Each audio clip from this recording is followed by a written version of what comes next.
지난주에 우리는 갈라디아서 3장 6절부터 9절까지의 말씀을 통해서 믿음은 무엇인가, 의는 무엇인가, 또 아브라함의 자손은 무엇인가에 대해서 잠시 말씀을 나눴죠. 잠깐 복습을 하자 보면 믿음, 그러니까 유대인들, 특별히 율법학자, 율법주의자들은 율법을 통해서 의가 되고, 율법을 통해서 믿음이 생기고, 율법을 통해서 복을 받는다라고 생각을 하죠. 그래서 교회 안에 있는 유대인 성도들이 다시금 율법으로 회개하고자 하는, 돌아가고자 하는 그런 일들이 계속적으로 강압적으로 벌어지게 되어 있습니다. 이게 그 교회 안에 있었던 또 다른 복음이었죠. 다른 복음입니다. 다른 복음. 근데 이제 이 사도 바울이 아브라함의 예를 통해서 그들의 생각이 잘못되었다라는 것을 알려주고 있어요. 그쵸? 자, 만약에 아브라함이 율법을 통해서 의가 되었고, 그 의를 통해서 아브라함을 믿음의 조상이라 불렀다라면, 자, 한번 자세히 보자. 아브라함 시대에 율법이 있었느냐라고 하는 거예요. 율법이 없었습니다. 율법이 없었습니다. 오늘 우리가 읽은 말씀에도 19절이죠. 그렇죠. 율법이 무엇이냐? 범법함으로 더하여진 것이다. 갈라디아서 3장 19절에 나오는데 출애굽 백성들이 광야 생활을 하면서 잘 말씀을 깨닫지 못하는 거예요. 자기 마음대로 자기 뜻대로 생각을 합니다. 우리가 잘 아는 사건 있죠. 모세가 시내산으로 올라갔을 때 내려오지 않으니까 이스라엘 백성들이 어떻게 합니까? 그들이 또 다른 신을 만들어낸 것이 아니에요. 하나님입니다. 하나님인데 모양을 만든 것이죠. 금송아지의 모양. 그 당시 금송아지는 우상의 모양이었어요. 그러니까 보고 배운 게 그밖에 없는 거예요. 그쵸? 왜냐하면 그들의 선조, 그러니까 요셉의 때에 애굽으로 내려와서 이스라엘 백성들이 풍족하게 되었고 많은 때를 이루게 되었는데, 후에 요셉을 알지 못하는 왕이 세워지면서 오랫동안 이스라엘 백성들을 굉장히 핍박을 합니다. 그 기간 동안 이스라엘 백성들은 보고 들은 게 뭐냐면 우상이에요. 애굽의 우상, 애굽의 문화였던 것이죠. 출애굽 백성들을 40년간 굴린 이유가 있습니다. 만약에 애굽에서 그들이 물론 하나님 말씀을 이렇게 하나님을 어떻게 멀리하거나 그러진 않았을 거예요. 그러나 점점 그들 마음 가운데 우상이 자리 잡고 바벨론에 또 애굽의 그러한 문화들이 점점 들어오면서 그들이 하나님 백성임을 점점 잊어버리기 시작하는 것이죠. 그래갖고 하나님을 알지 못하는, 요셉을 알지 못하는 왕만 세워진 것이 아니라 하나님을 알지 못하고 요셉을 알지 못하는 그러한 이스라엘 백성들도 점점 많아지기 시작한 거예요. 출애굽을 해갖고 만약에 그들이 애굽에서 참 신앙적인 삶, 의로운 삶을 살았다라면 바로 가나안 땅에 들어갔겠죠. 근데 그러지 않았습니다. 그 긴 시간 동안 하나님은 뭘 하시냐면 그들의 불순물들을 다 빼버리는 거예요. 그들 안에 있는 문화들을 다 빼버리는 거예요. 그래서 구약에서는요, 아수르, 메데, 바사, 바벨론, 블레셋 이런 여러 가지 이름들이 나오는데 바벨론이라고 통칭할 때가 많이 있어요. 세상 문화의 중심을 바벨론이라고 봅니다. 바벨론이라고. 물론 더 강한 핍박을 했던 나라들도 있지만 보통 구약에서는 그래요. 그래서 바벨론 문화, 세상 문화라는 것이죠. 그런 문화가 자리 잡고 있기 때문에, 그래서 하나님이 대답도 안 하시고 모세가 오지도 않고, 우리가 하나님을 직접 한번 찾아보자. 바벨탑과 같은 사건이죠. 그러면서 만든 게 뭐예요? 우상. 어떤 우상? 이 애굽에서 보았던 우상들의 모양을 본따서 보고 배운 게 그거니까 그걸 뭐라고 부르는 거예요? 하나님이라고 부르는 것이죠. 이런 그들 안에 있는 문화가 참 많이 있다라는 것이에요. 그래서 이 출애굽 백성들이 자꾸 죄를 지니까 이 가이드라인을 좀 만들자. 이건 죄고 이건 아니야 라고 가이드라인을 만들었는데, 그 첫 번째가 십계명이고 그 다음부터 거기서 파생되는 여러 가지 율법들이 모세오경을 통해서 지어지게 된 것이죠. 그러면 모세오경이 먼저냐 아니면 아브라함이 먼저냐? 당연히 아브라함이 먼저죠. 그쵸? 아브라함의 자손을 통해서 흘러 12지파가 되었고 그 중에 한 지파가 요셉이었고 그 요셉을 통해 애굽으로 건너간 것 아니겠습니까? 그러니까 율법이 없던 시대예요. 그러면 유대인 이 성도들, 그리고 유대주의 빠진 사람들이 율법이 의롭게 된다며 그 우리의 믿음의 조상 아브라함은 어떻게 됐냐 이거예요. 아브라함 조상 때는 율법이 없었다. 근데 성경은 분명히 알았죠. 6절에 보니까 아브라함이 하나님을 믿음으로 그것을 그에게 뭐로 여기셨다고요? 의로 여기셨다. 자, 이거 반복하는 이유가 있습니다. 굉장히 중요한 거기 때문에 그래요. 하나님을 믿으니 하나님이 그것을 뭐라고 여기십니까? 의롭다라고 여기시는 거예요. 의롭다. 그쵸? 그리고 7절에 보니까 믿음으로 말미암는 자들, 그러니까 믿음의 말씀을 들은 사람들은 곧 무엇이 되냐면 아브라함의 자손이 된다라는 거예요.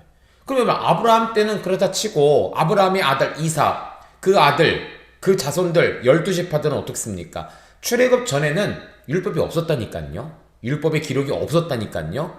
그럼 그들은 다 어떻게 되는 거예요? 다 범법자입니까? 다 의인이 아닙니까? 아니에요. 의롭다 여기셨습니다. 그 아들 이삭도 그랬고요. 또 요셉도 그랬고요. 다 그랬거든요. 왜 그러느냐? 아브라함을 통하여 믿음을 들었기 때문에 그래요. 아브라함의 이야기를 들었기 때문에. 이삭은 아버지 이야기를 들었죠. 그는 몸소 체험한 사람 아닙니까? 제단 위에 눕혀져 결박을 당하고 아브라함이 칼을 들었을 때 하나님 말리셨던 그 사건을 아브라함만 본 것이 아니라 이삭도 보았거든요. 그 이야기가 계속적으로 자녀에게 흘러가는 거예요. 흘러서 구전되고 이야기되고 기억되고 그래서 어디까지 온 거예요? 모세 때까지 온 것이죠. 모세도 그 이야기를 들었을 겁니다. 자신의 선조들 아브라함의 이야기들을 들었을 거예요. 그리고 하나님의 계시와 함께 모세 오경을 지은 것이죠. 그 들었을 때 아브라함이 자손이 된 거예요. 믿음은 들으면서 나고 들으면 그리스도의 말씀으로 말미암느니라. 이 조건, 이 공식이 그대로 성립되는 것이죠.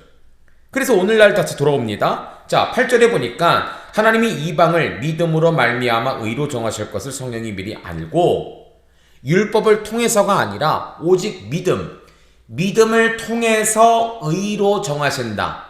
의가 되는 원칙은 율법이 아니라 믿음이다 라는 것을 하나님 미리 아시고 미리 계획하시고 누구에게 먼저 그것을 주신 거예요? 아브라함에게 먼저 보여주신 거예요. 아브라함에게. 만약에 율법을 통해서 의롭게 된다 그러면 아브라함이 믿음의 조상이 아니라 모세가 믿음의 조상이 됐어야겠죠. 왜요? 율법을 받아서 전했으니까. 그때부터 율법이 시작됐으니까. 물론 모세도 아주 이스라엘 백성들이 존경하고 사랑하고 훌륭하게 여깁니다. 그러나 믿음의 조상은 달라요. 아브라함으로 여깁니다. 왜 그렇죠? 하나님을 믿었기 때문에 그래. 그래서 아브라함에게 이 영적인 원리를 주셨어요. 그래서 그를 통해서 믿었기 때문에 의롭다라는 공식을 딱 원칙을 주셨어요. 그래서 그 자손들에게 어떡합니까? 복음을 전하되 모든 이방인이 너로 말미암아 복을 받으리라. 아브라함처럼 믿으면 복을 받는다는 거예요. 아브라함처럼 믿으면 의롭담을 여긴다라는 거예요. 그래서 그것이 지금까지 흘러 이 당시뿐 아니라 오늘날까지도 우리는 율법을 지킴으로 의롭담을 받는 것이 아니라 그대로 아브라함처럼 믿었기 때문에. 성경은 뭐라고 말합니까? 그렇게 믿음으로 하나님께 나아갈 때 아브라함과 함께 복을 받는다라고 기록을 하죠. 그렇죠? 여러분 우리가 이것을 개념적으로는 잘 알고 있어요. 믿음으로 들음으로 구원받지 우리가 의롭게 된다라고 여기지만 성경에서는 이러한 원칙이 반드시 있었다. 아브라함 시대부터 있었고 그것을 사도 바울이 깨닫고 다시금 이걸 정리하고 오늘 되는 우리에게 동일하게 이 말씀을 하신다라는 것이죠. 그래서 믿음의 복은 의와 자선과 복이에요. 그렇죠? 의와 자선과 복. 율법을 지킴으로 의롭다 받고 자선의 복을 주시고 영적의 복을 주시는 것이 아니라 하나님을 믿을 때, 그의 아들 예수님을 믿을 때 이 세 가지의 복을 주신다라는 사실을 우리가 기억할 필요가 있습니다. 자, 오늘은 7절부터 14절까지 먼저 좀 보도록 할게요. 여기는 대조에 관한 이야기가 나옵니다. 여러분 성경을 나중에 보시면 이렇게 반복되는 단어들도 있고 대조되는 내용도 있어요. 네, 그것을 여러분들이 좀 보시면 좋을 것 같아요. 자, 3장 7절부터 10절까지 한번 보겠습니다. 자, 7절, 8절, 또 9절, 11절, 13절, 14절을 보니까 믿음으로 말미암는 자들은 어떠한 삶을 사는가 라고 나오죠. 7절에 보니까 아브라함의 자손이다 라고 표현합니다. 앞에서 설명한 내용이 바로 이 한 구절이에요. 그리고 이방인이라도 의롭게 되고 복을 받을 수 있다라고 말을 합니다. 우리 갈라디아서 3장 8절 말씀 같이 한번 읽어볼까요? 8절입니다. 시작! 또 아브라함이 이방을 믿음으로 말미암아 의로 정하실 것을 성령이 미리 알고 먼저 아브라함에게 복을 전하되 모든 이방인이 너로 말미암아 복을 받으리라 하셨느니라. 아멘. 자, 그렇죠. 이방인도 의롭게 될 수 있다라고 말씀을 하십니다. 이것을 미리 알았다라는 것은 그때 하나님 깨달았다라는 것이 아니라 계획하셨다라는 것. 그래서 아브라함을 통하여 이 일을 시작하셨다, 진행하셨다라고 볼 수가 있죠. 믿음 있는 사람은 아브라함과 함께 복을 받는다. 앞에서 설명했고요. 11절 말씀 같이 한번 11절 시작. 또 하나님 앞에서 아무도 율법으로 말미암아 의롭게 되지 못한 것이 분명하니 이는 의인은 믿음으로 말미암아 살리라. 아멘. 네, 감사합니다. 의인은 믿음으로 말미암아 살리라 하셨습니다. 의인은 무엇으로 말미암아 산다고요? 믿음이다. 믿음이다. 여러분, 이 말씀이 구약의 하박국서에 나옵니다. 하박국서에, 그리고 갈라디아서에 나오고 로마서에 나옵니다. 성경이 이 말씀을 인용을 하는데 인용의 의도가 조금씩 틀려요. 본질은 똑같습니다. 의인은 무엇으로 말미암아 산다고요? 믿음으로 산다. 그래서 오늘 사도 바울은 율법과 믿음을 비교하면서 믿음으로 사는 것이 진정한 의인이다 라고 설명해요. 그래서 하박국서의 말씀을 인용을 합니다. 근데 여러분, 하박국 당시에는요, 어떤 의도로 쓰냐면, 이제 하박국 선지자가 그러니까 포로기로 끌려가기 전에 썼던 서신서예요. 이게 예언서입니다. 포로기로 끌려가기 전, 남유다가 망하기 전, 북이스라엘이 이미 망했고 한 200년 지난 후에 남유다가 멸망을 앞두고 있는데 하나님께서 그들의 실태 상황을 보니까 얘네는 좀 맞아야 돼. 그래서 바벨론을 들어서 그들을 치려고, 성경에는 갈대아닌이라고 하는데, 계획을 하십니다. 그런데 그 당시 사회가 하나님의 개입을 안 하는 것처럼 보이는 거예요. 각종 횡포와 강포와 폐역, 지도자들의 사치와 없는 자들의 어려움과, 그 당시 애굽이, 아수르가 남유다를 막 괴롭혔고, 그 다음에 애굽이 남유다를 막 괴롭혔고, 그러면서 다시 바벨론이 남유다를 괴롭히고, 나중엔 바벨론 때문에 남유다가 망했거든요. 세 개의 나라의 식민지 생활을 하니까, 통치의 어떤 개입을 받으니까 어때요? 그냥 가만히 있습니까? 아니죠. 뭘 바쳐야 되잖아요. 공물을 바치고 은금을 바치고, 그러다 보니까 백성들은 피폐한 삶을 사는데, 또 이 왕들은 굉장히 사치스러운 삶을 사는 거예요. 근데 그러한 시대가 계속되고 있는데 아무도 그것을 타치하지가 않는 거예요. 백성들이 죽어나는 것이죠. 하박국 선지자가 물어봅니다. 하나님, 왜 잠잠하십니까? 하나님, 이 일이 언제까지 이루어질 겁니까? 라고 하나님께 질문을 해요. 그 질문에 대한 답이 뭐냐면 하박국서예요. 아니다, 내가 저 바벨론을 들 거야. 지금은 아니야. 근데 반드시 그때는 올 거야.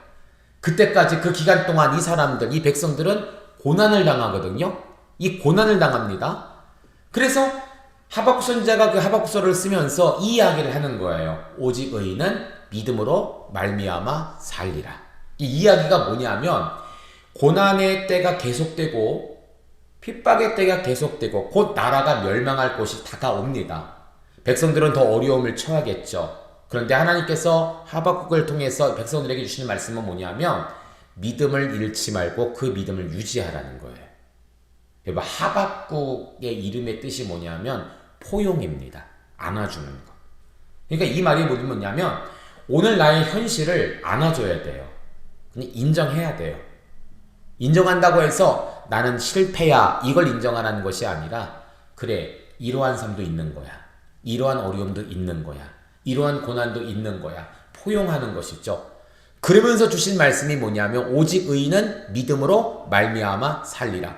포용하되, 인정하되, 있는 모습 그대로 나의 상황을, 그래, 그럴 수밖에 없겠지, 이럴 수 있어 라고 생각하되, 중심은 뭐냐면 믿음을 잃지 않고 믿음을 지키는 삶을 살아가는 거예요. 의인은 그런 것이다. 그럼 마침내 하박국서의 3장의 마지막 장에 보면 하나님께서 그들을 다 패하시고 이들로 하여금 정말 하나님의 회복의 역사, 승리 역사를 주신다라고 약속하고 있거든요. 그래서 나는 없고 못하고 없다 얘기하는데, 하박국서가 뭐라고 합니까? 나는 구원의 하나님 말미암아 즐거워하며 기뻐하리라. 나를 나의 높은 곳으로 다니게 하신다. 나의 발을 암사슴처럼 해서 나의 높은 곳으로 다니게 하신다 하시면서 하박서의 마지막 절이 뭐냐면 내가 노래를 지었다, 찬양을 했다라고 나옵니다. 이게 하박서의 이야기인데 거기서 사용된 믿음으로 말미암아 살리라는 것은 오늘 나의 고난을 믿음으로 인내하라는 거예요. 사도 바울은 이 말씀을 차용을 하는 것이죠. 오늘 이 백성들에게도 이 교회 성도들에게 동일한 의미일 수도 있지만 더 중요한 것은 율법과 믿음을 비교하면서 율법이 아닌 믿음, 이 믿음의 우선권을 두기 위해 이 말씀을 썼다라고 볼 수가 있습니다. 그렇죠, 여러분들? 본질은 같지만 상황이 조금 달라요. 네, 로마서도 조금 더 다릅니다. 나중에 한번 제가 비교를 해드리도록 하고요. 어쨌든 의인은 무엇으로 말미암는다? 믿음으로. 왜요? 아브라함의 예를 들어서. 아브라함은 율법이 아니라 하나님을 믿었기 때문에 의인이 되었다. 우리도 동일하죠. 자, 13절에 보니까 그리스도께서 율법의 저주에서 속량하셨다라고 합니다. 예수님이 오신 것은 우리의 죄를 사해 주시기 오셨을 뿐 아니라 율법에서 우리를 건져 주셨기 위해서예요. 율법 안에 멈춰 있는 것이죠. 율법 안에 마치 그 우물 안에 있는 고양이처럼 그거밖에 못 보거든요. 아, 율법 이게 최고야. 하나님 주신 거 아니야? 그런데 하나님 예수님은 이 땅에 오셔서 그 율법 밖에 있는 것을 보여주십니다. 그게 뭐예요? 복음이에요. 율법을 통해서 구원을 받고 율법을 통해서 천국 가는 것이 아니라 율법은 지극히 작은 것이고 이게 어떤 효력이 있는 것은 아니고 진짜 효력이 있는 것은 뭐냐면 메시아, 하나님께서 보내신 아들을 믿는 것이 그 복음이 바로 중요하다라는 사실을 알려주고 있죠. 또 우리 14절 같이 한번 읽어볼까요? 14절입니다. 시작! 이는 그리스도 예수 안에서 아브라함의 복이 이방인에게 미치게 하고 또 우리로 하여금 믿음으로 말미암아 성령의 약속을 받게 하려 함이라. 아멘. 이는 예수 안에서 아브라함의 복이 이방인에게 미치게 하고 그 다음 뭐라고 합니까? 믿음으로 무엇을 받게 됩니까? 성령을 받게 된다. 성령은 유대인들만 받는 줄 알았어요. 그런데 그게 아니라는 것이죠. 사도행전 말씀을 보면 베드로가 고넬료를 만나고 사도 바울이 이방인들을 만나면서 가정으로 들어갑니다. 특별히 가정들을 만납니다. 이방인을 만나고 그의 가정을 만나요. 그런데 거기서 어떤 일이 벌어지냐면 그들이 회심하고 세례를 받고 성령의 역사가 일어나기 시작하는 거예요. 그렇죠? 베드로는 고넬료의 집에 가서 그런 일이 있었고 사도 바울은 간수의 집, 그렇죠? 빌립보 지역에서 감옥에 갇혔을 때 옥토가 흔들리고 자결을 하려고 했을 때 그것을 막아내잖아요. 그리고 그가 구원을 받는데 주 예수를 믿으라 그러면 너와 내 집이 구원을 받으리라.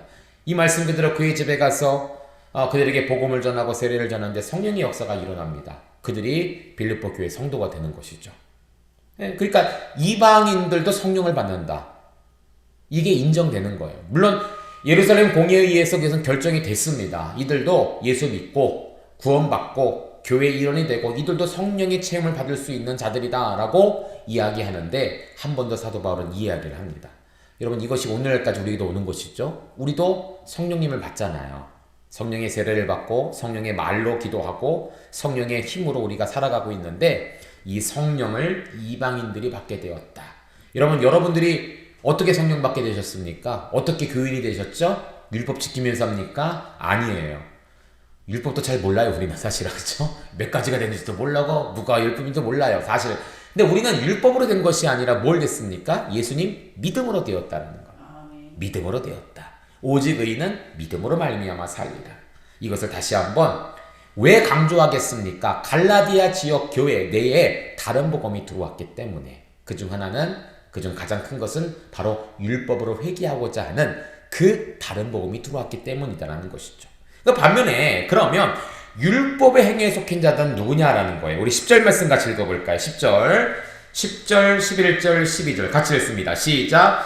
무릇 율법 행위에 속한 자들은 저주 아래에 있나니 기록된 바 누런지 율법책에 기록된 대로 모든 일을 항상 행하지 아니하는 자는 저주 아래에 있는 자라 하였음이라. 또 하나님 앞에서 아무도 율법으로 말미암아 이렇게 되지 못할 것이 분명하니 이는 의인은 믿음으로 말미암하였음이라. 율법은 믿음에서 나는 것이 아니니 율법을 행하는 자는 그 가운데 살리라 하였느니라. 아멘. 10절과 또 13절의 말씀을 보면 율법의 행위에 속한 자들은 무엇이냐면 저주 아래에 있다 라고 표현하죠. 그리고 하나님 앞에서 율법으로 말미암아 의롭게 되지 못한다.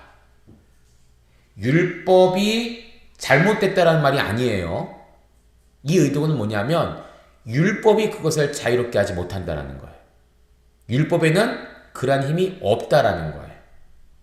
율법은 나쁜 거야. 하지 마. 이것 아닙니다. 율법은 지켜줘야 돼요. 유대인들에게는 이 율법이 목숨과 같습니다. 그러나 그것이 구원에 이르게 하는 능력은 없다라는 것이죠. 이걸 알려주는 거예요. 그리고 율법은 믿음에서 난 것이 아니다. 여러분 율법이 왜 나왔다고 했죠? 우리 아까 19절 말씀에 범법함으로 더하여진 것이다 라고 했죠. 우리가 죄를 지니까 하나님께서 야 안 되겠다. 좀 규칙을 만들어줘야겠다라고 해서 나온 거예요.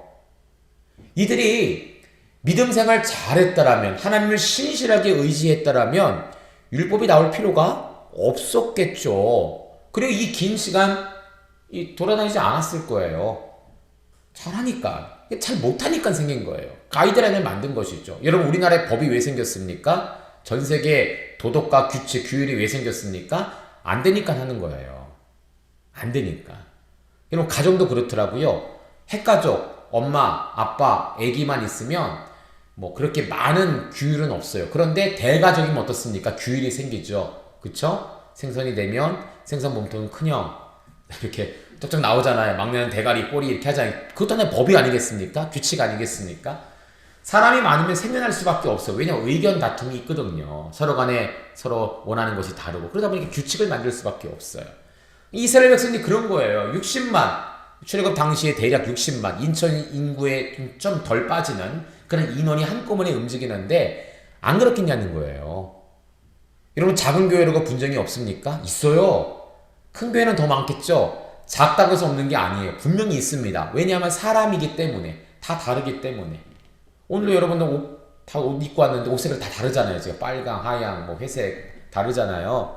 개인의 성향이 있고 개인이 원하는 바가 다 다르기 때문에 이거를 조정해주고 하려면 법이 필요할 수밖에 없는 거예요. 하나님 율법 만드신 것이죠. 이 율법은 믿음에서 난 것이 아니다. 우리의 다툼, 우리의 죄, 우리의 여러 가지 상황을 조율하기 위해서 율법은 만들어졌다라는 것이죠. 자, 왜 사도 바울은 믿음으로 말미암는 자와 율법으로 행하는 자, 율법의 행위에 속하는 자로 나눠서 표현하고 있을까? 우리 같이 한번 읽어볼까요? 시작! 오직 예수 그리스도를 믿는 믿음으로 의로운 하나님의 백성이 될 수 있기 때문에 다른 복음이 전하는 율법의 행위에 미혹되지 말라는 의미이다. 원독자들 가운데 있는 이방인들에게 오직 예수 그리스도를 믿음으로만 의롭게 될 수 있으며 하나님의 백성으로서 축복을 누릴 있음을 강조하고 거짓 형제의 미혹에 넘어가지 말 것을 이야기하고 있다. 오직 의인은 믿음으로 하는 것이다. 하박국 선지자의 의도와 바울의 의도는 입장이 다르긴 하지만 피할 수 없는 위기와 저주 가운데서 믿음으로 바라는 것은 동일하다. 결국 하나님과의 올바른 관계를 맺고 그 앞에 살고자 하는 자는 오직 믿음에 의지하는 것임을 알려주고 있다. 성경 주제를 읽습니다. 시작. 성도는 위기와 저주 가운데서도 믿음으로 여호와를 바라는 자가 되어야 한다. 그렇습니다. 여러분 교회 안에도요 믿음으로 사는 자와 율법의 행위에 속한 자들이 있어요.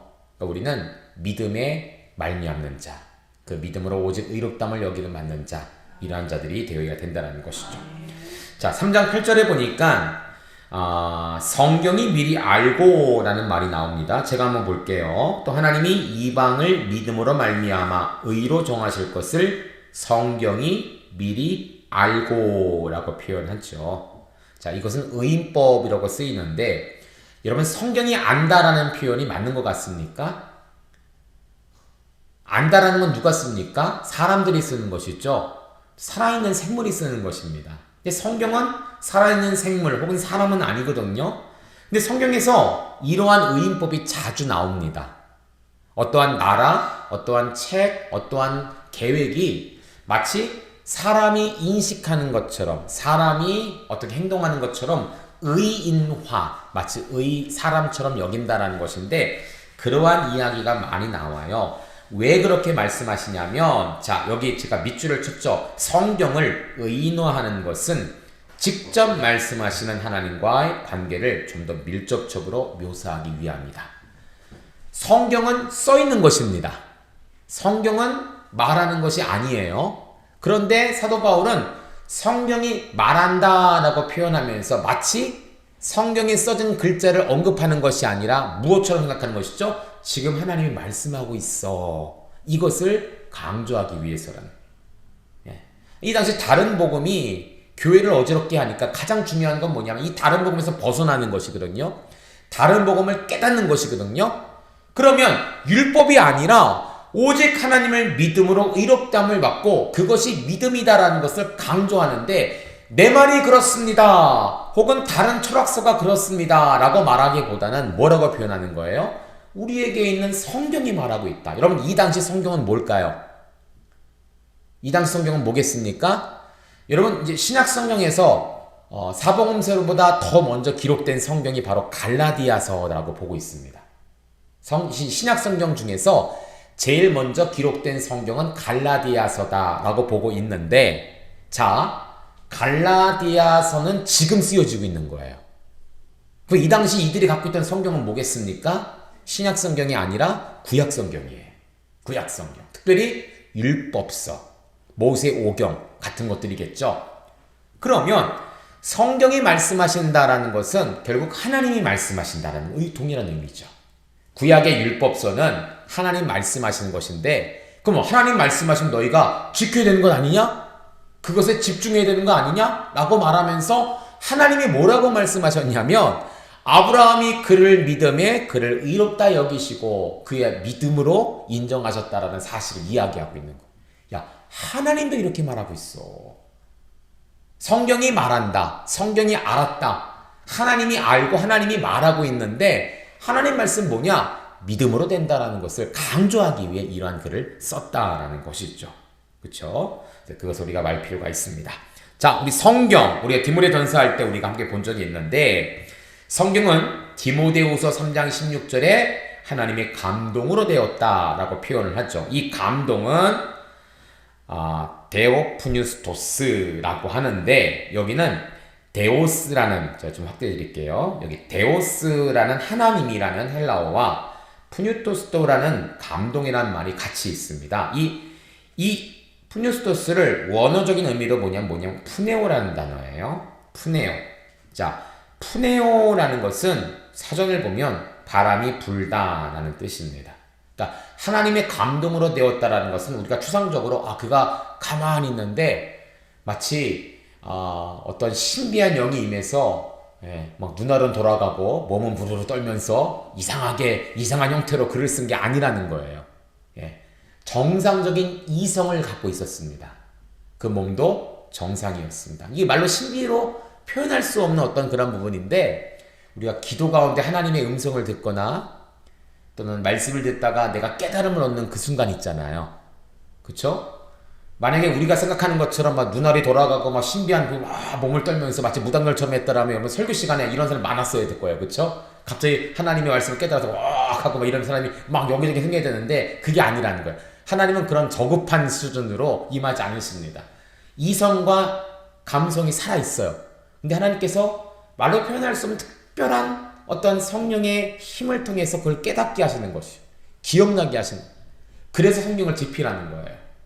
자, 그 당시 그러한 역사를 무엇처럼 임하시냐면 바람이 불다. 이 푸네오라는 단어가 들어간다는 거예요. 여러분, 사도행전 2장의 마가의 다락방에 성령의 임함이 있었을 때 불의 같이 갈라지고 각종 언어로 방언으로 기도한 역사가 있는데 그 중에 하나가 무엇입니까? 급하고 강한 바람이 불었다라는 것이죠. 이 성령은 바람처럼 임하십니다. 불처럼 임하고 바람처럼 임하시는데 바로 오늘도 모든 성경은 하나님의 감동으로 되었다. 이 감동의 원 의미가 바로 푸네오인데 무엇처럼 임한다고요? 바람처럼 임한다라는 거예요. 마치 후 하고 입김을 부는 것처럼 바람이란 뜻이죠. 그래서 여러분들 하나님의 말씀은 우리의 삶에 무슨 이야기를 하냐면 우리의 삶을 움직이게 하는 바람의 역할을 한다는 거예요. 여러분 이 당시 이 푸네오라고 했을 때 이 의미가 여러 가지로 이스라엘 백성들은 사용될 수 있겠죠. 뭐 우리나라도 광복 때 이 광복 일본의 치하 때 달, 뭐 별, 윤동주 시인의 별, 그쵸? 뭐 별 같은 거 보면 우리는 외국 사람들이 보기에는 별, 스타, 하늘에 있는 어떤 천체의 도구라고 보지만 우린 다 뭐라고 얘기합니까? 광복이구나. 그쵸? 뭐 여기 있는 것처럼 이들에게도 어떠한 단어가 자기들만의 민족들의 어떠한 깨달음을 주는 경우가 있어요. 이 푸네오라는 것은 바람, 불다 라는 뜻도 있으면 이 사람이 이 바람을, 이 푸네오라는 단어를 딱 택했을 때 어떤 의미가 떠오냐면 이런 범선을 뜻합니다. 범선. 그럼 범선. 바람은 바람인데 범선. 바람에 의해서 움직이는 배를 떠올려요. 이 범선은요, 엔진이 없습니다. 바람이 불어야만 가는 거예요. 바람이 안 불면 멈추는 것이죠. 어저께도 강풍이 불었잖아요. 저도 잠깐 우리 동이 막내 학교 데려다 주면서 바람이 그렇게 많이 불더라고요. 데려다 줄 때는 안 그랬는데 방과 후에 데리러 가는데 바람이 그렇게 불어요.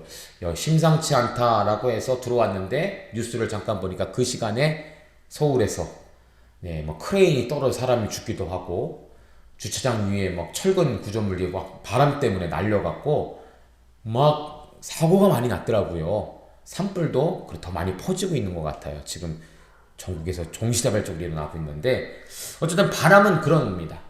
범선, 멈춰 있는데 바람이 불면 범선은 움직입니다. 유대인들은 이러한 선걸 딱 떠올리는 거예요. 범선, 바람은 그런 것이다. 여러분 우리의 삶을 보세요. 우리의 삶도 이렇게 멈춰 있을 때가 있어요. 정체해 있을 때가 있습니다. 그렇죠? 매너리즘이라고 하잖아요. 오랜 시간 여기에 너무 익숙해지면 뭐 열정도 없어지고 기쁨도 없어지고 그냥 그래요. 신앙생활 분들도 있죠. 교회 오래 다니시는 분들면 우리가 처음 예수님 믿고 봉사할 때처럼 막 기쁨으로 막 하는 것이 아니라 그냥 해야 되는 의무처럼. 이게 뭐예요? 또 하나 율법 아니겠습니까? 율법적으로. 그런 분들에게 답이 있어요. 약이 있어요. 그게 뭐냐면 말씀이에요. 인생에 또는 밖에 우리의 삶에 아주 많은 피곤함과 곤고함과 문제가 나로 하여금 못 움직이게 만들 때가 있다니까요. 그런 경험 해보셨잖아요. 지금도 그런 분들 있을지도 몰라요. 이것을 돌파할 능력은 뭐냐면 바로 하나님의 바람이다라는 것이죠. 하나님의 바람은 무엇이라고요? 하나님의 말씀이다.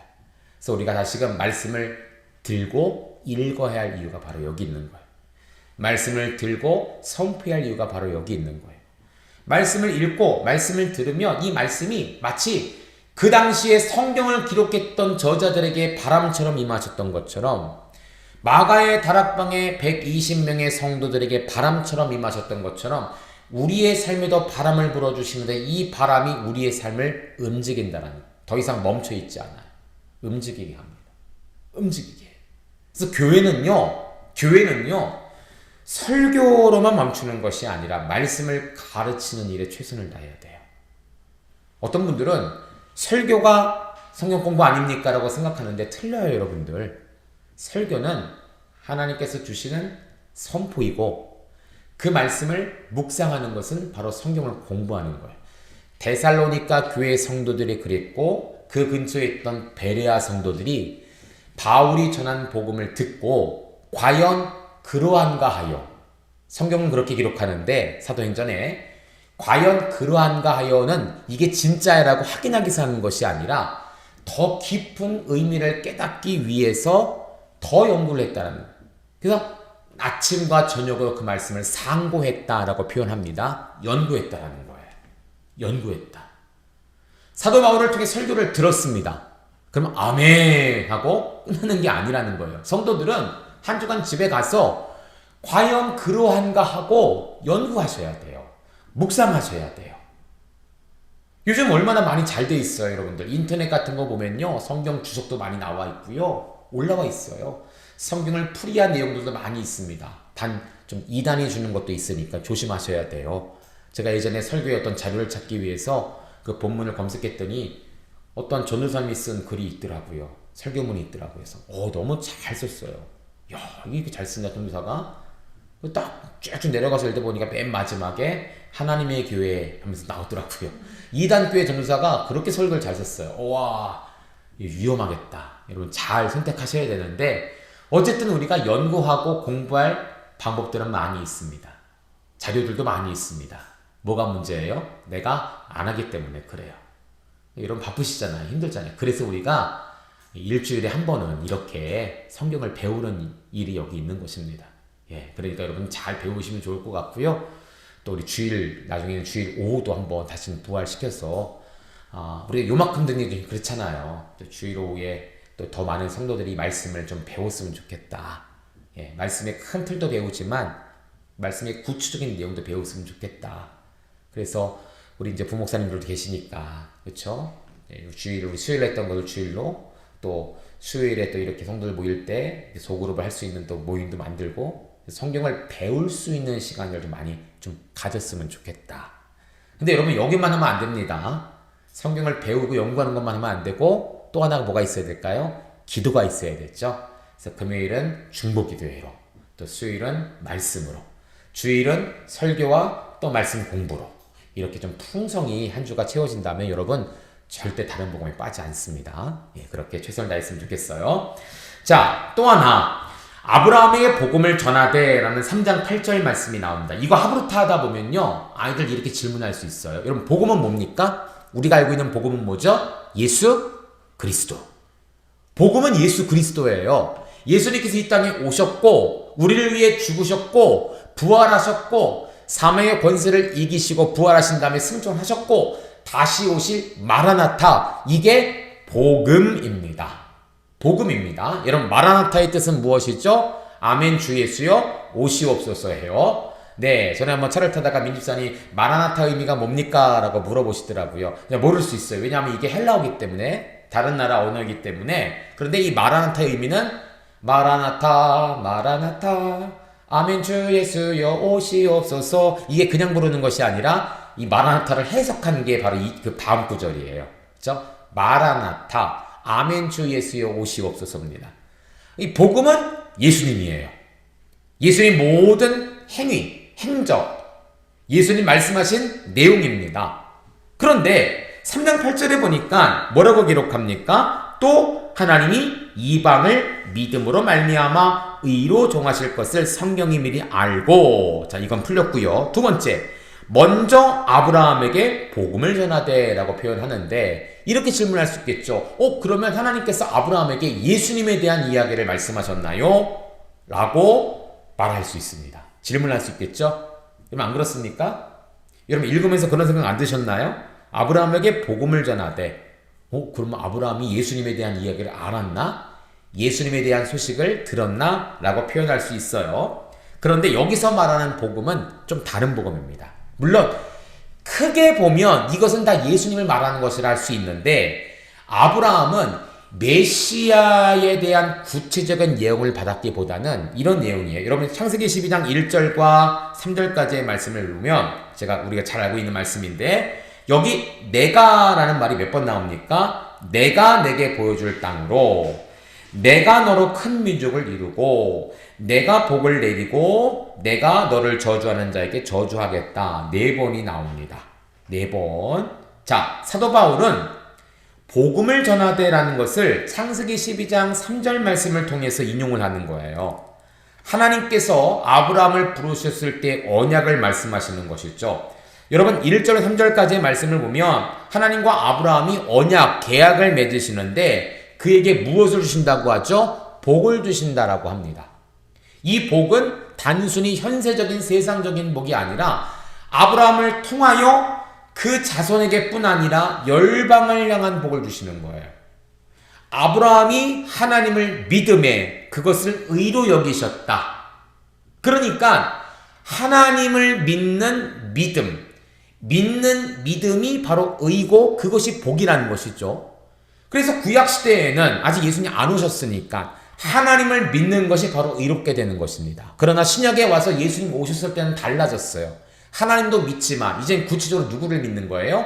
예수 그리스도를 믿는 것입니다. 근데 중요한 것은 여러분, 아브라함이 복을 받았어요. 우리가 예수님 믿음으로 복을 받았어요. 내가 한 게 뭐가 있습니까? 여러분들이 한 게 뭐가 있죠? 여러분 세례 받을 때 한 1억씩 내고 받으셨나요? 교회 등록하실 때 한 1,000만 원씩 내고 등록하셨습니까? 아니잖아요. 그게 아니라는 거예요. 자, 창세기 12장 1절 3절까지 아브라함에게 복을 주시는데 이 복의 주체권은 누구한테 있느냐? 하나님한테 있다라는 거예요. 아브라함이 한 게 있습니까? 없어요. 그저 그 말씀에 순종했을 뿐이에요. 하나님의 복음은 내가 뭔가를 해서가 아니라 전적인 하나님의 은혜라는 거예요. 사도 바울은 이걸 말하고 있는 것입니다. 우리가 오늘 예수님을 믿는 것은 전적인 하나님의 은혜다. 믿음으로 구원받고 믿음으로 이 축복을 받는데 우리가 한 것은 아무것도 없어요. 그저 순종해서 받아들이기만 하면 되는 것입니다. 얼마나 쉬워요. 구약도 그랬다는 것이죠. 아브라함에게 이 엄청난 복을 주셨는데 아브라함이 특별히 잘나서 잘해서 뭔가를 들여서 뭔가를 해서가 아니라 하나님께서 내가 다 누가 한 거야? 하나님이 했다라는 것이죠. 이게 복음이에요. 이게 복음입니다. 여러분 생각해 보세요. 내가 엄청난 빚이 있어요. 빚. 네. 목사님들이 교회를 하다 보면 빚이 많이 생기잖아요. 예, 교회를 사고 건물을 사고 그래서 누가 이제 우스갯소리로 그러더라고요. 빛의 사자들이요. 빚을 비슷하게 생겼잖아요. 그렇죠? 저번 주에 우리 이제 지방에 이제 그 기관장들, 부서장들 모여서 회의를 한 적이 있습니다. 이번에 제가 이제 정보통신부 부장이 돼갖고 함께했는데 어떤 목사님이 이제 얼굴에 좀 이렇게 수술 같은 걸 하셔갖고 햇빛을 받으면 안 된대요. 부채를 들고 오셨더라고요. 그래서 다른 목사님이 이 목사님 많이 힘드시죠? 그래서 왜요? 했더니 부채가 있네 그러더라고요. 부채. 이 부채 말고 부채. 예, 참 그렇잖아요. 여러분 우리가 뭔가를 많이 들여서가 아니에요. 다 뭡니까? 그냥 하나님의 은혜예요. 예, 하나님께 빚진 자들이 있죠. 사실. 그렇죠? 아브라함은 이걸 말하는 거예요. 일방적인 것이다. 계약은 일방적인 것이다. 내가 이거 하면 너 이거 바쳐? 이거 해가 아니라 그저 우리가 하나님의 은혜로 따라가면 돼요. 그럼 우리의 순종은 무엇이냐? 하나님 했기 때문에 기브 앤 테이크가 아니라 뭐예요? 자발적인 순종이라는 것이죠. 너무 감사했어. 누가 나에게 뭔가를 해주면 나도 뭔가를 해주잖아요. 그렇지 않습니까? 떡을 주면 나중에 그 그릇에 귤 하나 더 담아주는 게 우리 정의예요. 그러니까 우리 하나님께 뭔가를 받았을 때 너무 감사해요. 이거 갚을 길 없습니다. 여러분 구원받았는데 뭘로 갚으겠어요? 얼마를 드리겠어요? 못합니까? 못해요. 그냥 우리는 할 수 있는 게 뭐예요? 그냥 주신 말씀에 순종하는 거예요. 하나님 말씀대로 살아가는 제자가 되는 거예요. 십자가 지고 따라가는 것이죠.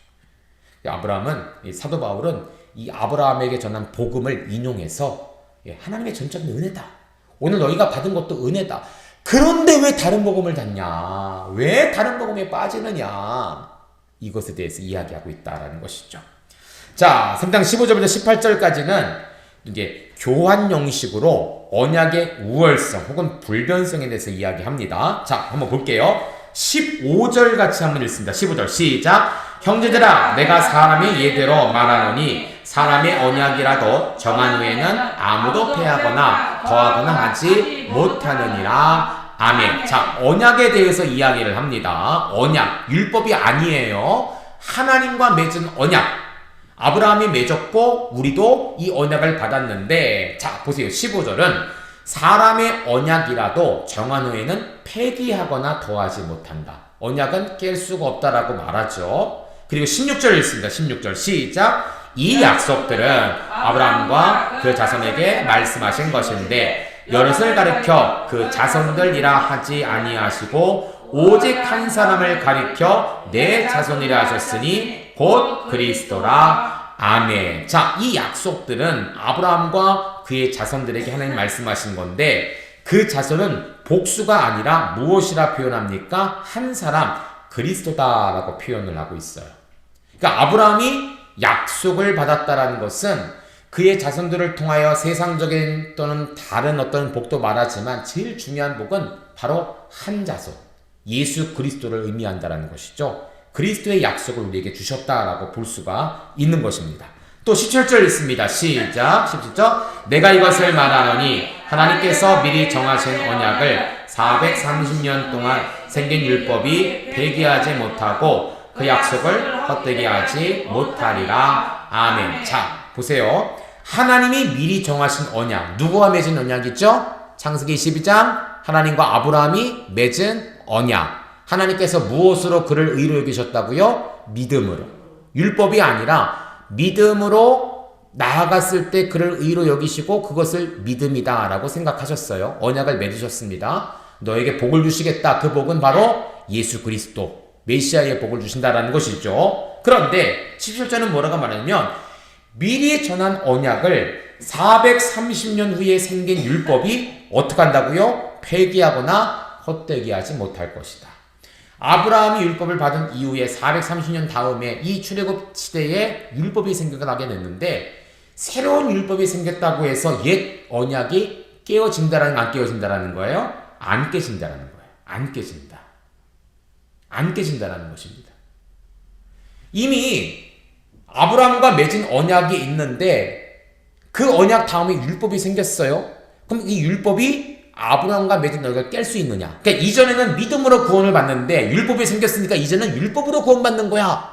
이게 가능하냐? 아니라고 말하는 거예요. 여러분 여기 17절에 430년 후에 생긴 율법이라고 나와 있는데 우리 성경은 더 메시지라는 번역 성경을 보면 이것을 뭐라고 표현하냐면 부록이다라고 생각하고 써 있어요. 부록. 이런 부록 뭔지 알죠? 책 뒤에 붙어있는 추가적인 덤으로 주는 것. 여러분 생각해 보세요. 본체가 있고 부록이 있는데 이 부록이 본체를 깰 수 있습니까? 못 깹니다. 본체가 중요한 거예요.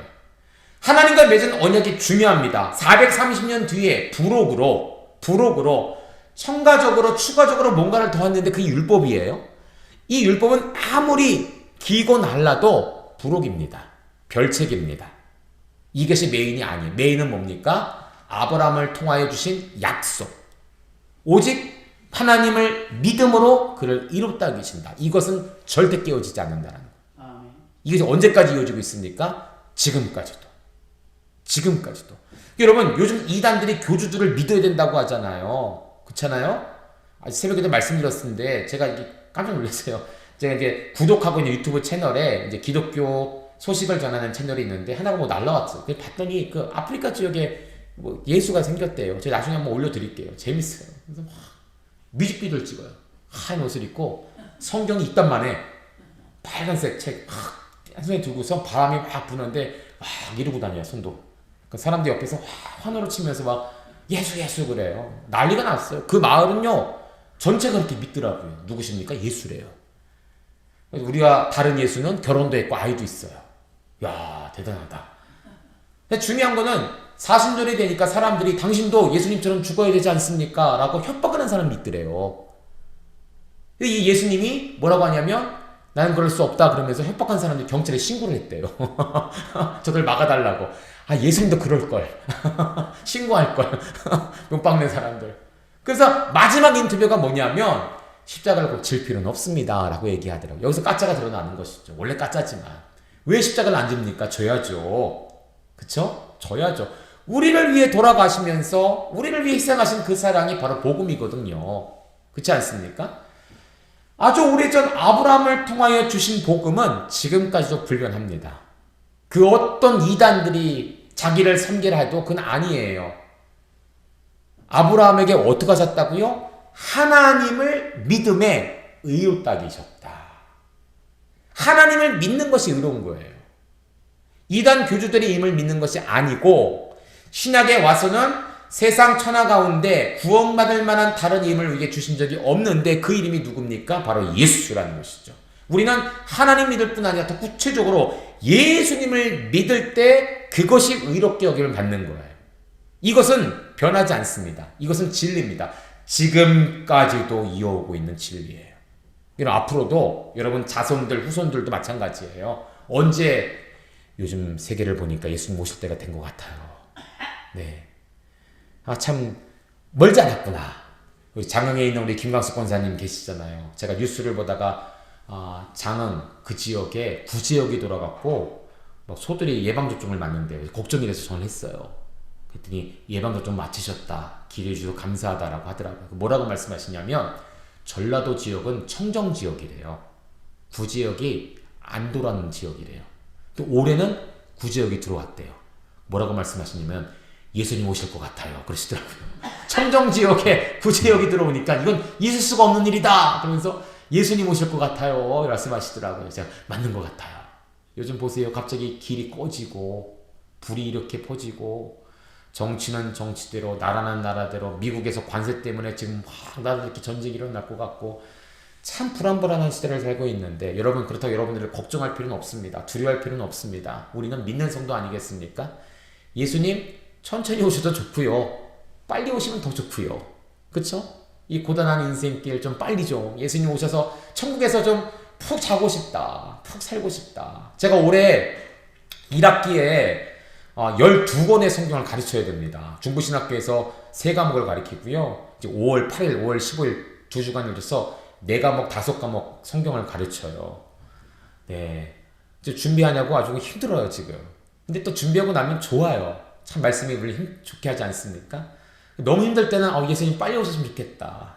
왜? 천국 가면 성경 가르칠 필요 없으니까.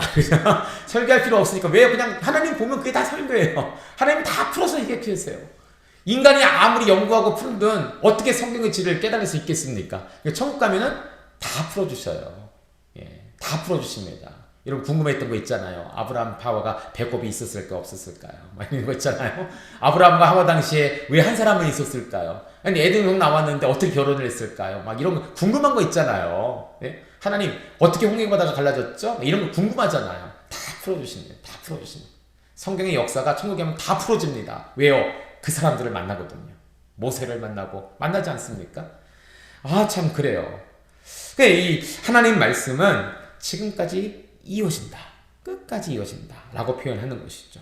예, 그래서 18절에 보니까 이 유업은 하나님의 약속으로 말미암아 아브라함에게 주신 것이다. 여러분 15절과 17절은 동일하게 패하거나 도하지 못한다.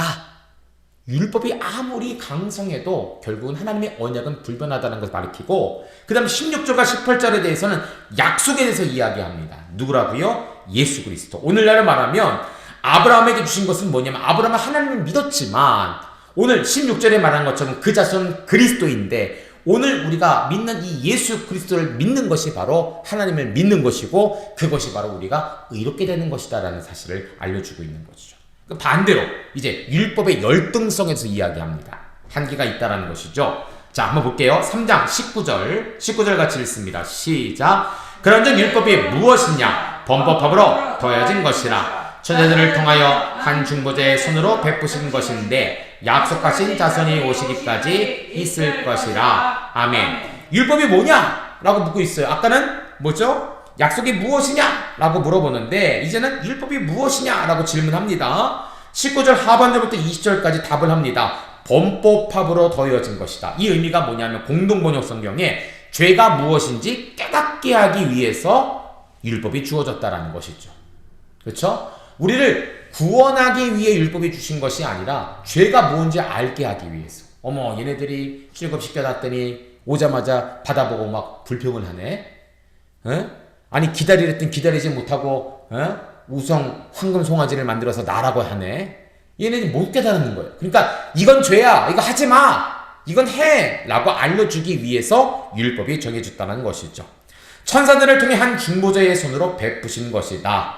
자, 현대인 성경에는 뭐라고 나왔냐면 그 율법은 천사들이 전해준 것을 사람이 받아 공포한 것이다 라고 표현합니다. 율법도 여러분 성경 그렇지 않습니까? 하나님의 감동을 받아서 사람이 쓴 거예요. 어제 제 기독교 그 채널에서 나오는 메일로 나오는 한 영상 하나가 제목이 그거더라고요. 사람이 손으로 쓴 책을 성경으로 인정해야 되나요? 라고 이제 그런 제목이 붙인 영상 하나가 왔더라고요. 제가 보진 않았어요. 잘 몰라서 그렇겠죠.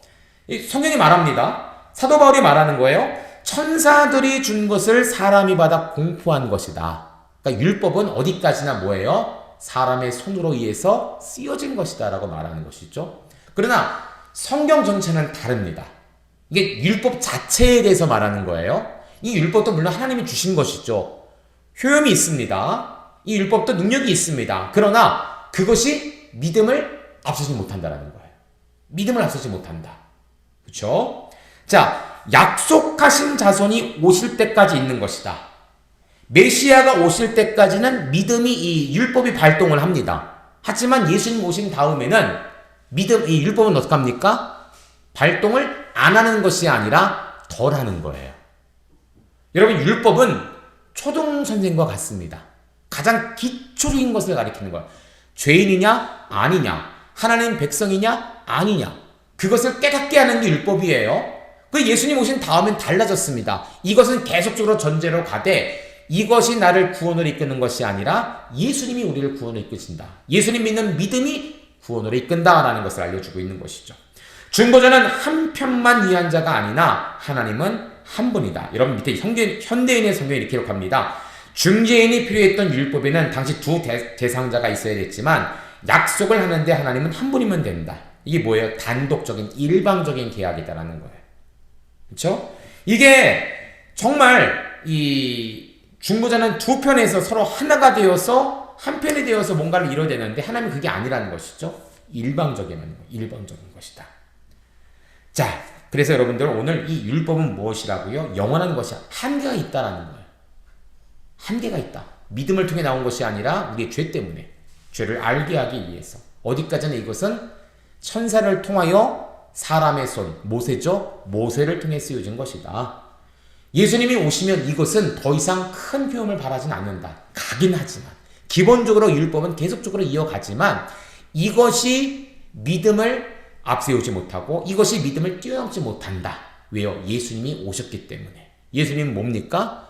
율법의 완성이고 율법을 만드신 분이고 그 율법의 주인 아니겠습니까? 더 이상 쓰여진 율법은 필요가 없는 거예요. 그렇죠? 하나님의 아들 메시아, 믿음의 대상인 우리 예수님만이 더 중요하다는 것이죠.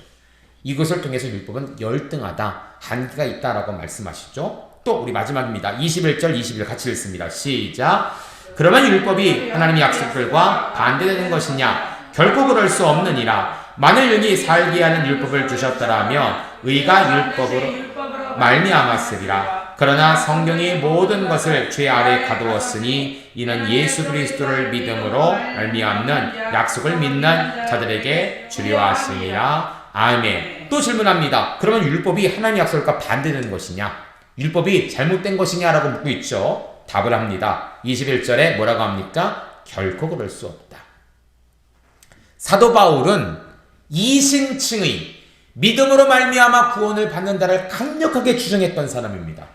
이방인들도 그래서 구원받을 수 있다라고 주장했던 사람이에요. 근데 우리가 착각하고 있는, 오해하고 있는 게 있는데 그러면 사도 바울은 믿음을 강조했기 때문에 율법은 버렸구나. 모세 오경은 다 쓰레기통에 버렸구나라고 생각하는데 그게 아니라는 것이죠. 사도 바울은 인정했습니다. 그리고 그 마음은 변하지 않았어요. 그러나 율법보다 더 위에 있는 것은 믿음이다라는 걸 강조하는 거예요. 결코 그럴 수 없다. 율법이 하나님과 반대되는 것 아니다라고 말하고 있어요. 자, 그럼 뭐라고 말합니까? 만일 능히 살게 하는 율법을 주셨더라면 의가 반드시 율법으로 말미암았으니라. 자, 이 의미가 뭐냐면 밑에 나왔습니다. 제가 읽어드릴게요. 율법과 약속은 대립되지 않는다. 양자는 근본적으로 하나님으로부터 왔기 때문이다. 아무리 율법이 천사를 통해서 사람의 손으로 지어졌다 할지라도 이것도 하나님께서 주신 것은 맞아요. 그렇죠, 여러분들? 하나님께서 주신 거예요. 율법과 약속은 서로 다른 것이 아니라 다른 목적으로 주어졌다는 것이죠. 서로 대립되는 것이 아니라 목적이 다르지만 그것은 하나로 같다라는 거예요. 율법이 죄인을 그리스도인에게로 인도하는 역할을 한다면 약속은 그 사람들로 하여금 구원을 받게 하는 역할을 한다는 거예요. 구원을 받게 한다. 예를 들면 이거죠. 예수님은 이런 분이야. 교회는 이런 것이야. 말씀을 전했어요. 그 사람을 교회로 데려왔습니다. 율법의 역할이에요. 예를 들면. 근데 이 사람이 신앙생활을 하면서 말씀과 기도 가운데 예배 가운데 하나님을 경험하게 된 거예요. 예수님이 그의 영혼 가운데 그의 신앙 가운데 자리 잡게 된 거예요. 구원받았죠. 이게 언약이죠. 뭔가를 데려와서 이 자리에 있게 하는 것이 율법이라면 믿음은 무엇이냐? 하나님과 맺은 언약은 무엇이냐? 약속은 무엇이냐면 그로 하여금 진정한 하나님 백성이 되게 하는 것. 이것이 바로 약속이라는 거예요.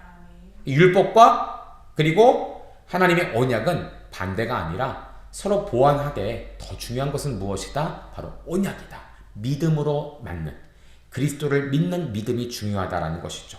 또 여러분 여기 말씀해 보니까 22절에 성경이 모든 것을 죄 아래 가두었다라고 표현합니다. 성경을 모든 것을 죄 아래 가뒀다. 이 가뒀다라는 것은 쉬클레이오라는 단어로서 사방으로 움켜싸다, 둘러싸다는 의미예요. 그러니까 이게 바울이 그물을 깁는 역할도 했잖아요. 텐트 메이커 하면서. 그래서 자, 물고기를 딱 던졌을 때 올리면 어떻습니까? 올가미 안에 물고기가 다 갇히게 되잖아요. 이게 바로 가두다, 쉰클레이오라는 뜻입니다. 쉰클레이오. 그래서 여러분, 율법이 무엇입니까? 율법이 이 죄를 가두는 역할을 하는 거예요. 너희가 이런 죄를 했고 이런 죄를 졌는데 우린 잘 몰라요. 그래서 사도 바울이 어떻게 합니까? 율법이 뭐예요? 딱 던지면 그것을 딱 걷어들여요. 땡겨요. 그럼 어떻습니까? 그 망 안에 수많은 물고기가 갇힌 것처럼 죄가 이런 것이다 라고 알려주는 것이죠. 이 성경의 역할이에요. 성경의 역할. 그렇죠? 그런데 율법이 이런 역할을 하는데, 죄를 거두는 역할을 하는데, 이 율법이 죄를 거둔다고 해서 이것이 구원에 이르게 한다는 것이 아니라는 것이죠. 여러분 밑에 한번 읽어볼게요. 율법이 가진 실제적 기능은 모든 사람을 죄의 굴레 속에 가두는 것이다. 율법은 인간을 정죄하기 때문에 정죄하는 것이죠. 사람이 율법주의를 통해 하나님을 의롭다 여김받을 수 없다. 다만 예수 그리스도를 믿는 믿음을 통해 하나님의 약속을 받을 수 있는 것이다. 그렇죠? 받을 수 있는 것이다. 율법은 죄가 무엇인가를 딱 끄집어내면서 죄는 이런 것이야 보여주는 거예요. 근데 그걸 보고 있다고 해서 내가 구원받는 게 아니죠. 그렇죠? 여기서 풀려나야 되는데, 이 죄를 없애야 되는데 그 역할은 누가 하느냐? 예수 그리스도를 믿는 언약, 믿음으로 되어진다라는 것을 알려주고 있는 것이죠. 그래서 마지막이에요. 언약의 우월성과 율법의 열등성, 언약의 불변성, 변하지 않죠? 하지만 율법은 어떻습니까? 한계를 갖고 있습니다. 왜 이런 것을 알려주겠어요? 이 당시 다른 복음이 갈라디아 교회에 들어왔기 때문이다. 언약이 중요하다. 하나님 말씀, 믿는 믿음이 중요하다는 것을 알려주기 위해서라는 것이죠. 우리 성경적 진리 같이 한번 읽어보겠습니다. 시작. 성도는 패하거나 더하지 못하는 불변한 언약을 믿고 따르는 자가 되어야 한다. 아멘. 여러분 그렇습니다. 430년 뒤에 생긴 율법이 하나님의 언약을 대체할 수가 없어요. 어디까지나 그것은 부록입니다. 진짜 본체는 뭐예요?